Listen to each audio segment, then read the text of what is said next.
Assalamualaikum warahmatullahi wabarakatuh. Kembali lagi di channel Cerita Nyata. 2010, Hendri ini menjaga sebuah peternakan ayam di sebuah desa di Semarang.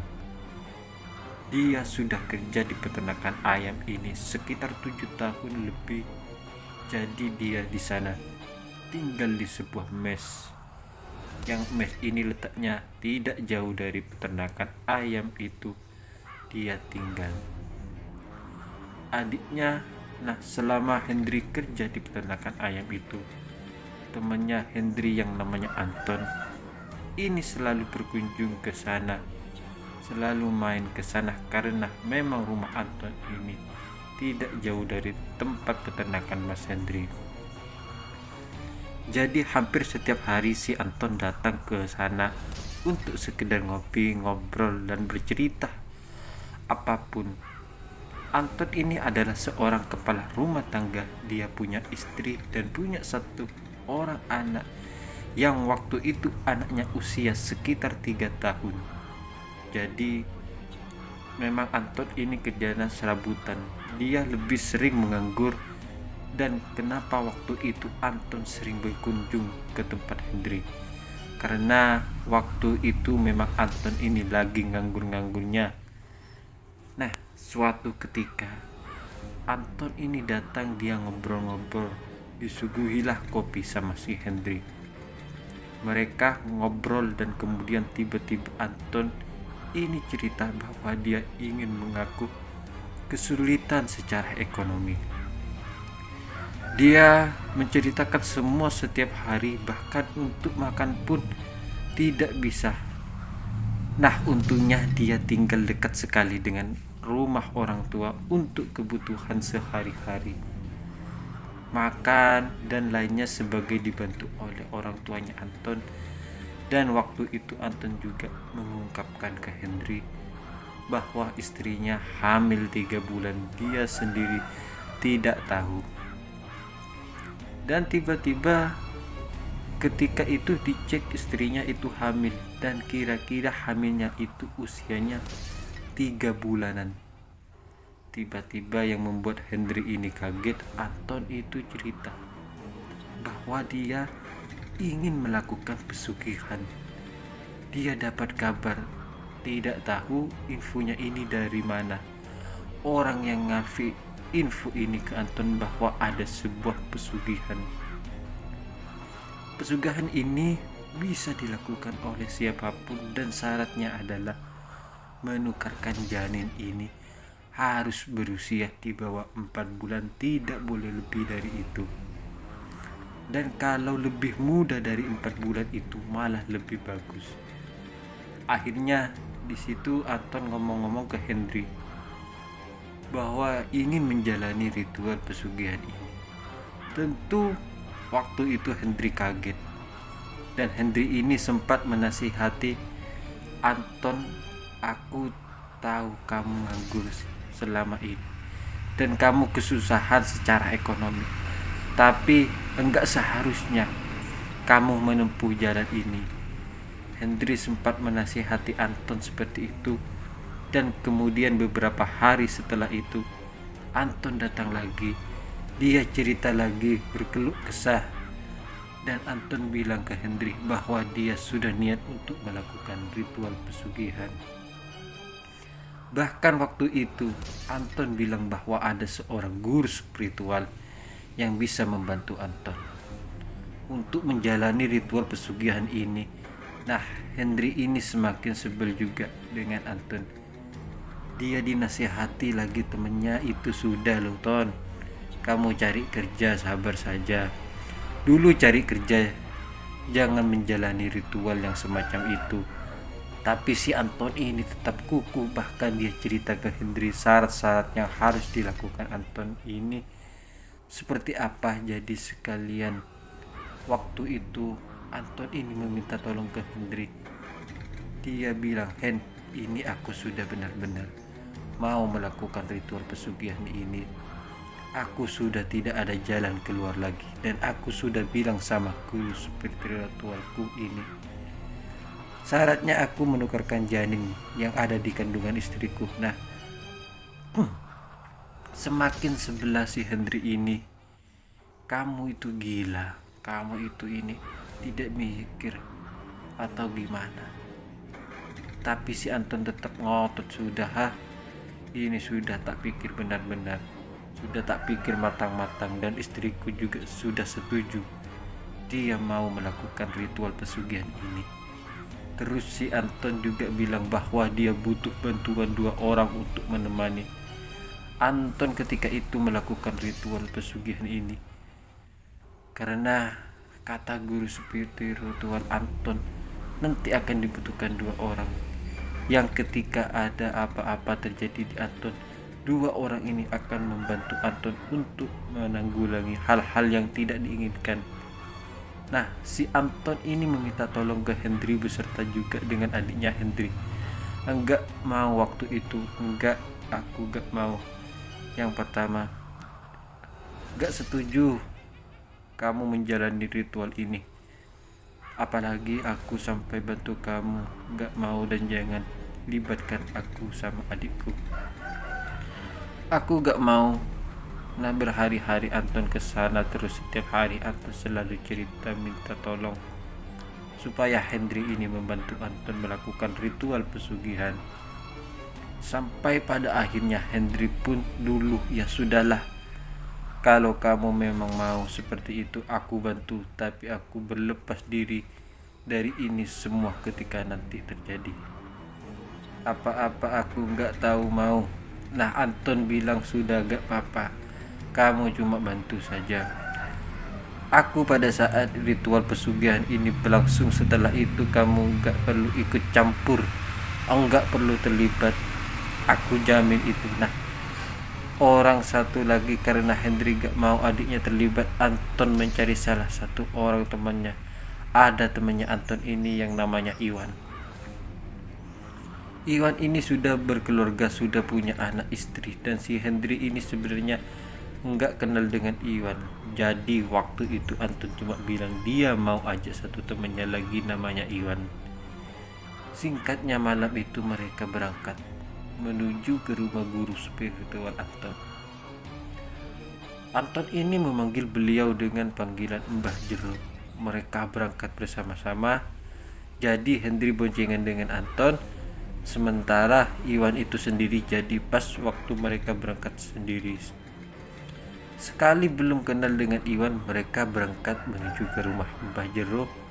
Rumah Mbah Jero itu ada di sebuah pedesaan. Rumahnya ini sangat sederhana sekali dan lantainya ini hanya tanah.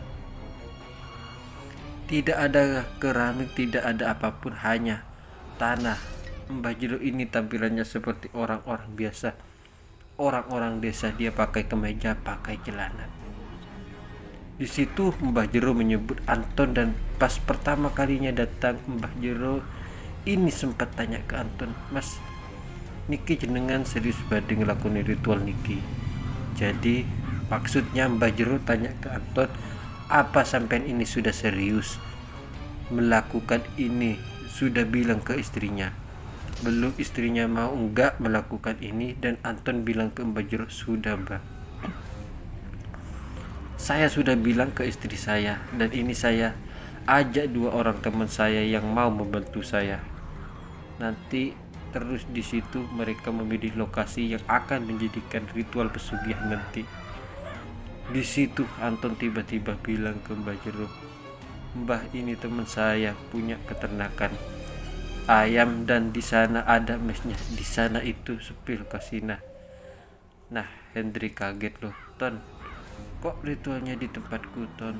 "Ya udah, gak ada lagi, gimana lagi?" Terus akhirnya bilang, "Ya kalau kita cek lokasinya di sana, saya pengen tahu apakah bisa digunakan untuk ritual." Akhirnya setelah ngobrol-ngobrol itu mereka langsung bareng menuju ke peternakan ayam Hendri.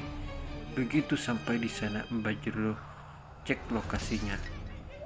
Terus akhirnya tidak lama kemudian Mbah Jero bilang, "Ini tidak bisa, Mas, kalau dilakukan ritual di sini, karena nanti kalau ada apa-apa, nanti kandang ini porak-poranda, nanti sampean malah nyari ganti rugi. Harus cari tempat yang benar-benar sepi, jauh dari perkampungan, dan tidak berisiko nabrak-nabrak ke yang lainnya kalau misalnya terjadi sesuatu. Nah, Anton pun bingung. Akhirnya di situ teman Anton yang namanya Iwan tiba-tiba menawarkan diri. "Ton, gimana kalau di rumahku aja? Rumahku kan jauh dari perkampungan. Penduduk rumahnya ini jauh-jauh dari rumah yang lain." Terus Anton tanya, "Lah, terus istrimu gimana, Wan?" "Lah, anak istriku nanti tak pulang kan aja ke rumah orang tuaku." "Sudahlah, gampang urusan itu." Tiba-tiba Iwan menawarkan seperti itu, dan akhirnya mereka setuju. Jadi Mbak Jero dan lain-lain menuju ke rumah Iwan. Jadi di sini Iwan ngomong ke anak dan istrinya, di hari Jumat Kliwon nanti anak dan istrinya disuruh tidur di rumah orang tuanya. Iwan lebih memilih karena Iwan dan teman-teman ini ada perlu waktu. Itu istri Iwan tidak tahu sebenarnya apa yang dilakukan oleh Iwan dan teman-teman. Istri dan anaknya pun menuruti bala. Hari itu seketika sebelum Mbah Jero ini sudah ngomong ke Anton supaya membawa perlengkapan seperti baskom dari segelas itu, dan Anton disuruh membawa dengan yang masih muda atau kelapa muda. Anton juga membawa beberapa dupa dan juga beberapa bunga. Dibawalah waktu itu hari Jumat Kliwon menuju ke rumah Iwan, dan rumah Iwan ini sudah sepi sekali. Anak istrinya sudah pergi ke kampung. Memang terbiasa sepi di atas jam malam begitu. Sampai di sana masuklah mereka ini melihat ada 2 buah kamar. Di rumah Iwan itu ada sebuah dapur. Mereka menunggu di sana, dan istrinya Anton ini sudah ikut. Ketika istrinya Anton ikut, Hendri ini sampai benar-benar tidak tega melihat istrinya Anton. Kok sampai tega ya mereka ini melakukan hal semacam ini. Jadi Hendri itu diam terus waktu itu, dan mereka ini disuruh masuk ke sebuah ruangan yang sudah dipilih oleh Mbak Jero. Di sana kelapa muda sudah diletakkan di baskom kembang 7 rupa. Berikut gelas dan juga piring diletakkan di sana, dan istrinya Anton disuruh masuk. Waktu istrinya Anton ini masuk ke ruangan itu, Hendri dan yang lainnya ada di luar. Jadi mereka disuruh nunggu di luar. Tidak lama kemudian Mbah Jero ini keluar dari ruangan itu. Hendri, Anton dan juga Iwan disuruh masuk di sana. Dia diarahkan oleh Mbah Jero untuk membaca beberapa ajian-ajian atau mantra-mantra yang nanti harus dibacakannya ini untuk Mbah Jero. Ketika Mbah Jero ngomong siap, barulah ritual dilaksanakan. Nah, pas Mbah Jero ngomong seperti itu, Hendri ini sempat melihat di dalam ruangan kamar itu istrinya Anton ini sudah ditutup kain kafan persis seperti pocong. Disinilah waktu itu benar-benar Hendri ini merasa merinding dan agak takut karena melihat istri Anton sudah dibungkus dengan kain kafan persis seperti pocong. Dia tidur di sana, dia dibaringkan di ruangan itu. Nah, setelah itu Mbak Jero ini bilang, nanti kalian jangan beranjak kemanapun. Pas aku bilang sudah siap, kalian baca mantra-mantra ini. Jadi dia ini mereka semua dikasih tulisan yang harus mereka bacakan. Nah, ternyata sekitar jam setengah 12 malam pintu ini disuruh tutup semua, dan Mbak Jero masuk ke dalam ruangan itu. Pintu ini agak ditutup sedikit. Jadi Hendri, Anton dan Iwan ini posisinya ada di ruangan tengah, bukan ada di dalam kamar. Yang ada di dalam kamar ini adalah istri Anton dan juga Mbah Jero. Dari situ mereka bisa melihat sedikit. Nah, setelah itu ritual itu pun dilakukan. Mbah Jero mulai membaca mantra-mantra diikuti oleh Anton, Hendri dan juga Iwan. Hendri sendiri waktu membaca mantra-mantra itu dia enggak tahu mantra ini artinya apa. Yang jelas dia hanya membaca.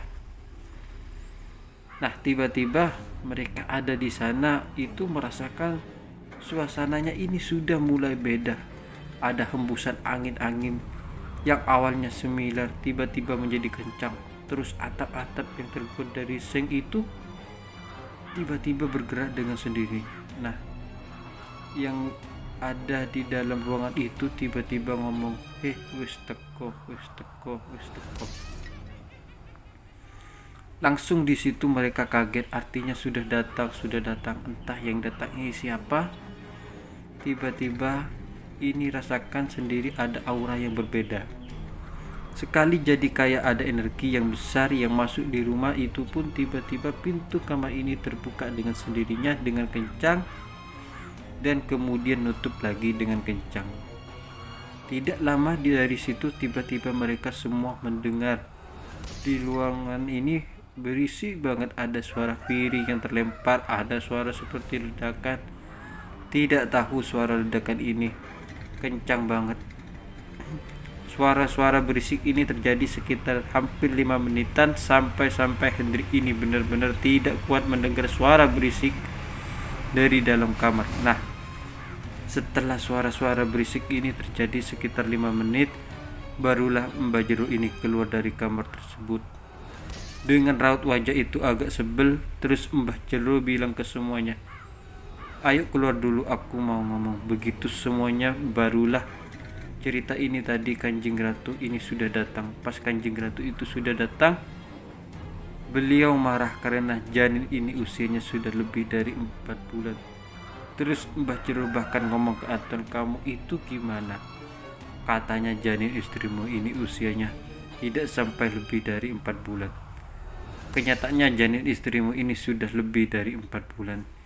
Di situ Kanjeng Ratu marah dan Anton mengakui dia sendiri tidak tahu. Pasti karena dia tidak tahu punya biaya untuk memeriksa istrinya. Usia kandungannya beberapa dia tidak tahu, dia hanya mengira-ngira. Dan disitulah kemudian Mbak Jero memastikan usia kandungan istrinya Anton ini lebih dari 4 bulan. Dan inilah yang membuat ritual pesugihan ini gagal karena Kanjeng Ratu tidak mau. Terus dari situ Anton ngomong lagi ke Mbak Jero, "Kira-kira bisa nggak Mbah diakali Mbah?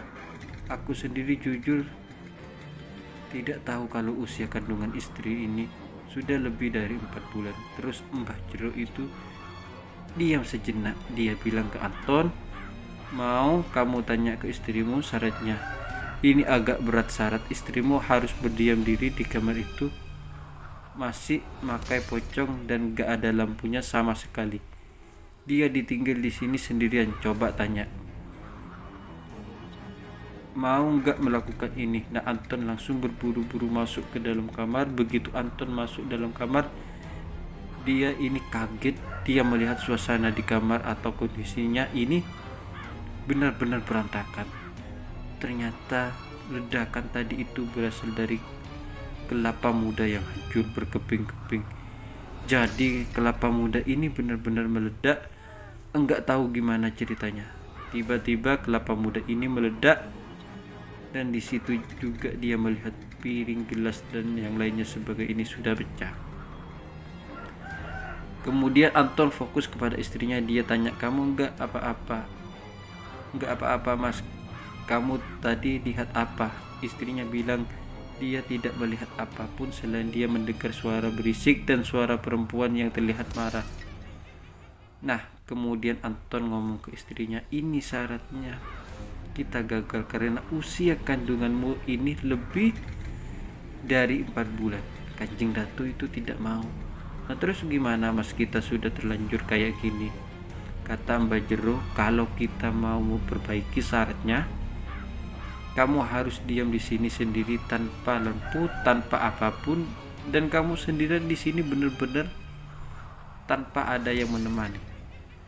Mau tidak?" Kamu mungkin waktu itu istri Anton itu sudah benar-benar kepepet, dia sudah terlanjur melakukan hal ini. Akhirnya dia bilang dia mau. Anton pun menyampaikan ke Mbak Jero, "Mbah, istrinya saya." "Mbah, gimana Mbah?" "Ya sudah, malam ini juga kita lakukan ritual. Jadi Mbak Jero mulai masuk lagi ke dalam kain kafan yang sudah dibungkus ke istrinya. Anton ini diperbaiki lagi sampai benar-benar rapi, rapat. Terus istrinya Anton dibiarkan di sana sendirian. Kamar ditutup dan mereka semua pun pergi. Jadi Mbak Jero pulang ke rumah. Iwan pun juga pergi ke rumah orang tuanya menuju ke istri juga anak-anaknya. Sementara Hendri pun juga kembali ke peternakan ayam. Nah, sedangkan Anton ini ikut bersama Hendri. Dia tidur di peternakan, Hendri di mesnya. Itu terus tiba-tiba tengah malam Anton ini kebangun. Dia bangunkan Hendri. Hen, bangun. Kenapa, Ton? Perasaanku ini tidak enak. Kenapa emangnya? Pikiran istriku benar. Kok kayak perasaanku ini enggak enak banget. Aku khawatir ada apa sama istriku. Terus Hendri bilang, ya sudahlah ya, ayo ke sana. Sekarang, Hen, ayo ke sana. Anton dan Hendri akhirnya menuju ke rumah Iwan. Nah, di situ ketika Anton ini buka pintu rumah si Iwan, Anton sudah melihat istrinya ini berada di luar ruangan dan istrinya ini sudah tidak pakai kain kafan.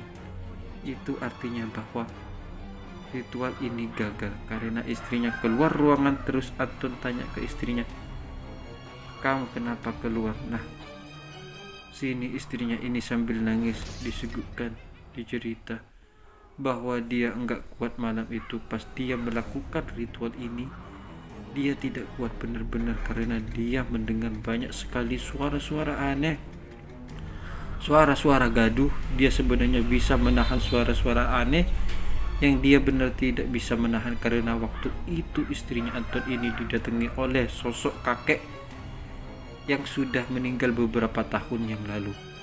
Kakeknya ini datang dalam posisi menangis disebutkan sambil dia bilang ke istri Anton, "Duk, iki ojo lakoni, iki ojo ngelakoni, iki cukup mbah. Iki tok ae sing ngelakoni, kowe ra usah melu-melu." Nah, nantinya waktu itu istrinya Anton ini didatengin oleh sosok kakek yang sudah meninggal beberapa tahun yang lalu. Dan di sini kakeknya ngomong ke istrinya Anton bahwa dia jangan melakukan hal ini, melakukan pesugihan, karena ternyata kakek dari istrinya Anton ini sudah pernah melakukan ritual itu. Bahkan kakek dari istrinya Anton ini mengaku dia mendirikan pesantren-pesantren itu dari hasil pesugihan, sampai pada akhirnya dia merasa tersiksa dengan apa yang sudah dia lakukan. Akhirnya di situ kakeknya ini bilang ke istrinya Anton, sudah cukup batalkan ritual pesugihan ini. Cukup kakek yang pernah mengalami situasi ini, kamu jangan selamatkan kamu dan anak cucumu. Dan perilaku yang seperti ini cukup kakek. Dan disinilah istri Anton cerita sambil nangis. Dia kayak benar-benar tidak percaya. Dia didatangin kakeknya yang sudah meninggal beberapa tahun yang lalu. Dan yang membuat istri Anton ini juga heran dan kaget karena di situ kakeknya mengaku pesantren-pesantren yang didirikan oleh kakeknya itu ternyata uangnya berasal dari uang pesugihan. Disitulah istri Anton kaget mendengar pengakuan dari kakeknya sendiri. Nah, akhirnya di situ Anton ini bilang ke istrinya, ya sudahlah, kalau kita tidak usah melakukan ritual ini, kita batalkan aja. Sesajen-sesajen yang ada di ruangan ini diambil semua si Anton dan dibuang ke belakang rumahnya Iwan. Setelah itu Anton pun pulang bersama istrinya. Akhirnya esok harinya menyampaikan hal ini ke Iwan. Wan, kami sudah selesai melakukan ritual di rumahmu. Sudah kami bersihkan, sudah kami sama istrinya kembali ke rumah. Nah, Iwan sama istrinya pun kembali ke rumah itu. Ternyata ada banyak sekali hal ganjil yang dialami oleh Iwan beserta anak istrinya. Nah, ketika itu istrinya Iwan ini sering didatangi oleh sosok pocong. Jadi benar-benar pocong ini menampakkan diri persis di depan istrinya Iwan. Dan beberapa hari kemudian anak dan istri Iwan ini juga diteror oleh sosok genderuwo dan juga sosok kuntilanak tertawa Dan teror-teror ini berlangsung setiap malam sampai pada akhirnya Iwan ini pun ngomong ke Anton, rumahku ini setelah kamu jadikan ritual pesugihan ini, anak dan istrimu ini kok sering diganggu pocong, diganggu suara ketawa kuntilanak, bahkan Gundurwo ini sering datang ke rumah kami. Ini kenapa, Ton? Terus karena ini juga gak paham tentang itu. Anton pun ngomong ke Mbak Jero, ini gimana ya Mbak Jero? Rumahnya Mas Iwan itu kok sering didatangi sosok gondrong, pocong, dan juga kuntilanak. Nah, Mbak Jero ini sedang entengnya ngomong, nah salahmu sendiri. Kamu itu kalau sudah tahu membatalkan ritual pesugihan itu, ya kamu ngomong ke aku. Tidak secara tiba-tiba kamu buang sesajen itu tanpa doa. Itu ada doa penutup, Ton. Tidak sembarangan kamu buang sesajen itu dan ritualnya sendiri, dan harus ada penutupan. Terus ini gimana, Mbah? Saya mohon maaf, Mbah.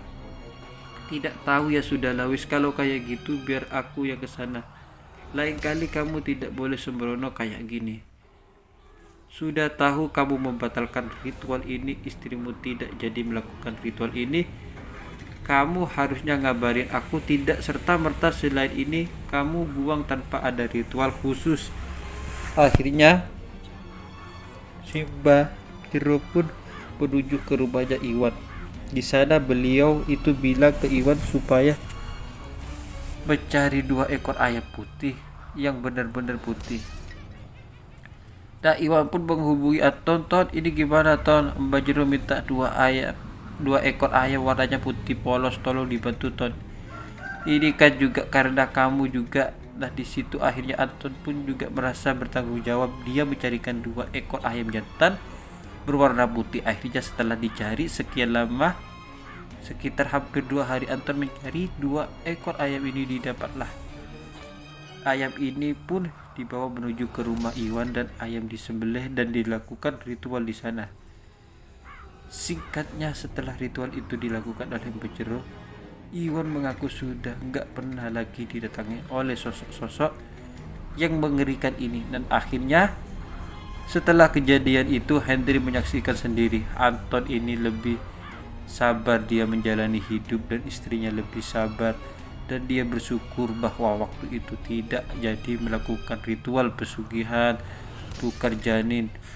Jadi menurut Anton, ritual ini akan sukses ketika janin yang ada di dalam kandungan istrinya ini tiba-tiba hilang, dan kemudian Anton dan istrinya ini digantikan uang.